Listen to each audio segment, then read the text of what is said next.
شیخ شرف الدین مسلح الدین سعدی کا ایک واقعہ ہے. وہ کہتے ہیں کہ ایک نہر بہہ رہی تھی بڑی تیز اور جولانی کے ساتھ. وہاں کچھ لوگ کھڑے تھے. ان میں سے دو بھائی کشتی میں چڑھ کر اس نہر کو پار کرنا چاہ رہے تھے. چپو چلا رہے تھے, کشتی کو دھکیل رہے تھے, لیکن اتنی نہر کی جو موجیں رواں تھی, سیلیں رواں تھی, اتنی زوردار تھی, پھر ہوا تھی کہ ان کی کشتی الٹ گئی. اور وہ دونوں بھائی, یہ سعدی گلستان میں لکھتے ہیں, آپ کبھی موقع ملے تو بڑی بڑی دانش مندانہ باتیں سعدی نے فرمائی ہیں, ضرور پڑھیے گا. تو وہ کشتی الٹ گئی اور دونوں بھائی پانی میں ڈوبنے لگے. ان کو تیرنا نہیں آتا تھا.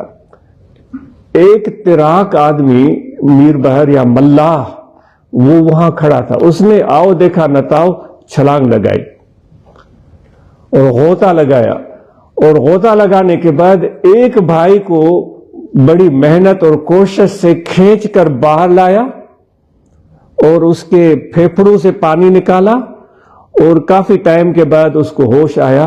لیکن جو دوسرا بھائی تھا وہ بچ نہیں پایا اور وہ نہر میں ڈوب کر وفات پا گیا.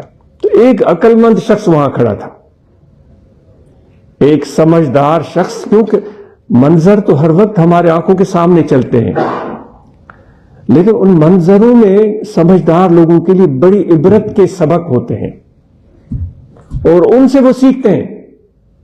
ہم ان منظروں کو ایسے ہی ایک لمحے کی حرکت بات سمجھ کر نظر انداز کر دیتے, چھوڑ دیتے. لیکن جو سمجھدار ہوتے ہیں وہ اللہ تعالیٰ فرماتا ہے فَاعْتَبِرُوا يَا أُولِي الْأَبْصَارِ, عبرت حاصل کرو عقل والو.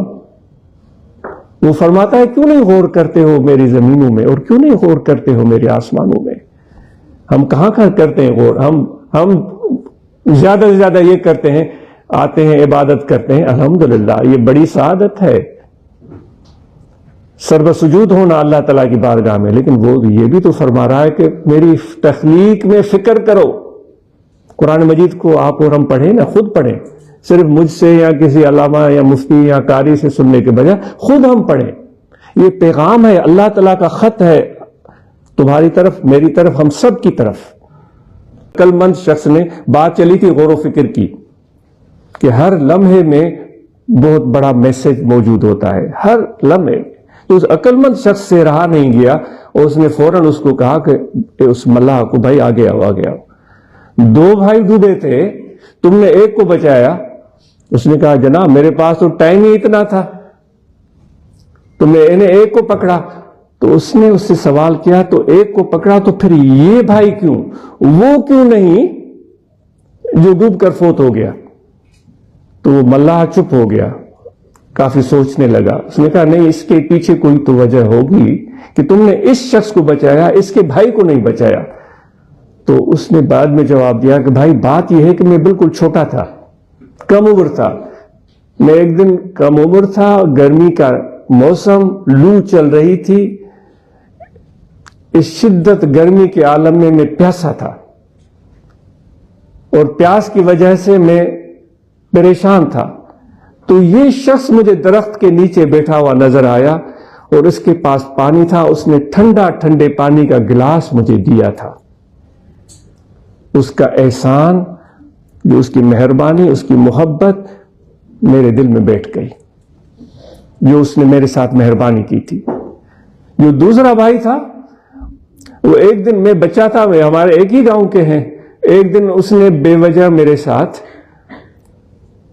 میرے کان کھینچے تھے یا مجھے برا بھلا کہا تھا. تو یہ بات بھی میرے دل میں بیٹھ گئی. جب میں نے جمپ لگایا تو دونوں بھائی میرے سامنے تھے, وہ ڈوب رہے تھے, دونوں میرے سامنے تھے. تو میں بے اختیار, میرا ہاتھ اس بھائی کی طرف بڑھا جس نے مجھے ٹھنڈے پانی کا گلاس پلایا تھا. میں اس کو کھینچ کر باہر لے آیا. اللہ تعالیٰ فرماتا ہے فَمَن يَعْمَلْ مِثْقَالَ ذَرَّةٍ خَيْرٍ يَرَهُ, جو ایک مثقال کے ذرے کے برابر بے اچھائی کرتا ہے تو اس کا بدلہ اس کو مل کر رہتا ہے. تو اگر ہم واقعی چاہتے ہیں کہ یہ زندگی ہمارے معتدل, پرسکون اور اچھی ہو, تو پھر اچھائی ہمیشہ کرنی چاہیے اور اچھائی کے پیچھے ہمیں کوئی توقع نہیں باندھنی چاہیے. میں اپنے آپ کو نصیحت کرتا ہوں کہ بھائی میں نے اس کے ساتھ چودھری صاحب کے ساتھ بڑی مہربانی کی تھی, میں نے فلاں خان صاحب کے ساتھ تعاون کیا تھا, تو یہ امید لگا کہ بیٹھ جاؤں کہ کل میرے ساتھ بھی وہ تعاون کرے گا. تو یہ امیدیں انسان کو ہلاک کر دیتی ہیں.